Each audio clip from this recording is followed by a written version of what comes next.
behind me.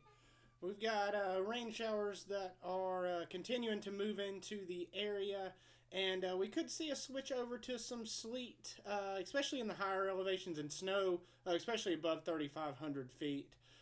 Looking at a dusting to an inch above 3,500 feet. Below that, maybe just a few snow showers.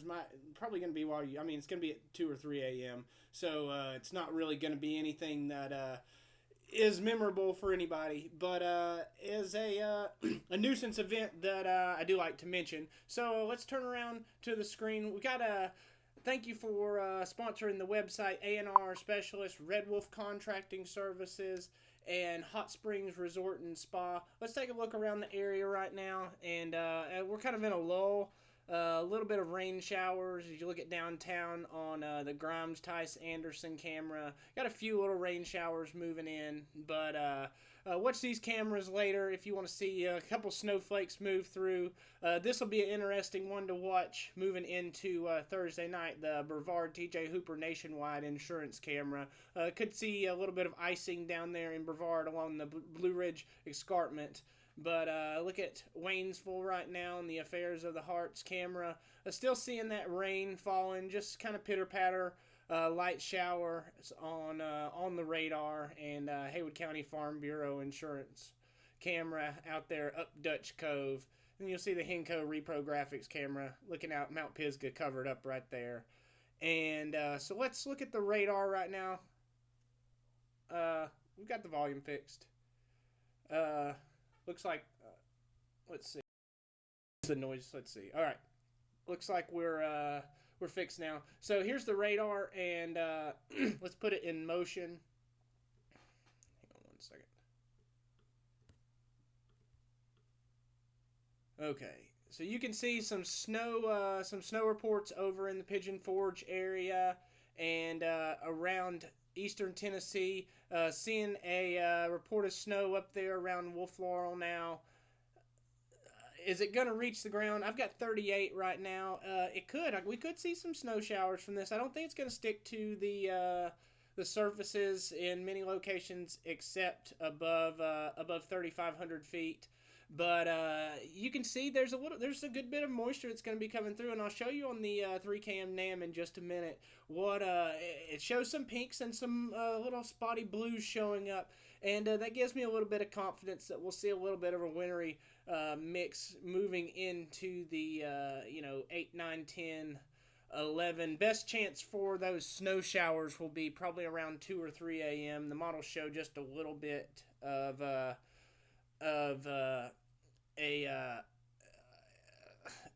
let's just go ahead and we'll show you here. So looking at those here's those pinks and purples showing up. That's around 6, so that comes in right on time around Wolf Laurel, seeing those snow showers build in. And then we'll look at the Maggie Valley camera here in a minute, and that'll be a good one to watch. The Cabbage Rose camera out there up Maggie Valley, and even Waynesville, looking at those pinks and purples moving in. That's a indication of some freezing rain. Many locations around the area are just right there around freezing. We haven't been it's not the surface temperatures aren't cold, so it's not like the freezing rain's really going to accrete to much. But if it does last for a little bit longer, it will cool those areas down. And I'm reading 38 out here. Sometimes my temperature is a little bit, sometimes my temperature out here is a little bit low. I'm watching you guys' comments. I know some of you are having a little bit of sound issues, but it seems like it's not on my end. So 38 out here on my temperature in Alexander. Usually that's a degree or two low, but that's about cold enough for sleet. And when that precipitation moves in, which it's going to in the next couple hours, we could see a bit of sleet or snow. And here's around 2 a.m. another band on that back end of that Arctic front, and it just dissipates. But looking around 2 or 3 a.m. if you want to wake up and see a couple snow showers, that's going to be the best time. Don't think it sticks. If anything, it'll be just a little bit of a coating, a car topping event for those north of I-40 if it does, but don't think this will be anything that cancels school. What I do think could cause some problems in the blue on the along the Blue Ridge Escarpment area, which is right here, Henderson County, Transylvania County, right here, Polk, Rutherfordton, Burke, right along here. Those are the areas that are, when I talk about the Blue Ridge Escarpment, that's the area. So watch as we run this out for the next. This runs all the way to Thursday. So here's Thursday. Here's that moisture building in from the Gulf. And you can see as it banks up right along the Blue Ridge Mountains there, you begin to see those pinks and purples. That is freezing rain. Your temperatures are going to be in the low 30s, even upper 20s in some locations as a cold, high pressure pushes some CAD air in.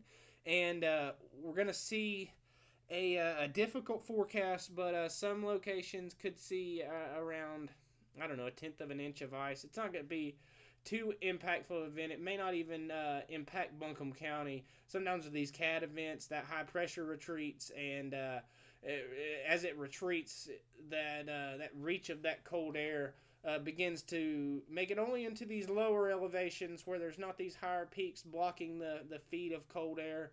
And so that's why you see it making it all the way down into here. That cold air is in place at the surface, but as warm air up in the higher elevations and a loft moves in, it creates an atmosphere that's only conducive for rain, whereas this area down here stays conducive for freezing rain. So I'll run this out for you again. We'll talk about tonight. We've talked about tonight's event into tomorrow morning, and we've also talked about Thursday into Friday and what could potentially occur.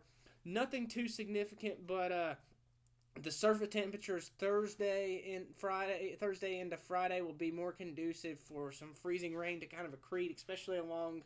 When I say accrete, that's accumulation of ice. That's the meteorological term that we use on surfaces. So that ice will accrete to certain surfaces, especially elevated grassy surfaces, and we could see some slickening up on Thursday as that moisture begins to move in. So couple chances for a little bit of sleet tonight, and Jonathan, Mitchell County is looking like a dusting to 1 inch. As that snow moves in, we could see a band of heavy snow late tonight, and then one more band tomorrow morning around 2 or 3, and then by sunrise that is out of here, completely out of here, and we may even have it may not even be cloudy in the morning.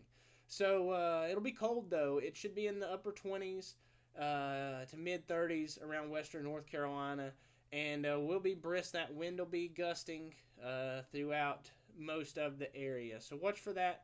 I'll run this out one more time for you, and you can see that moisture begin to build in from the Gulf, running into that high pressure that's spinning up here, pushing in that cold air, banking up along the Blue Ridge Escarpment. I mentioned those Transylvania, Henderson, Polk, Rutherfordton, Burke, all those counties right here just where the Blue Ridge Mountains meet the Piedmont foothills area. That is the area of concern. We begin to talk about the Blue Ridge Escarpment, and so I'll run that out.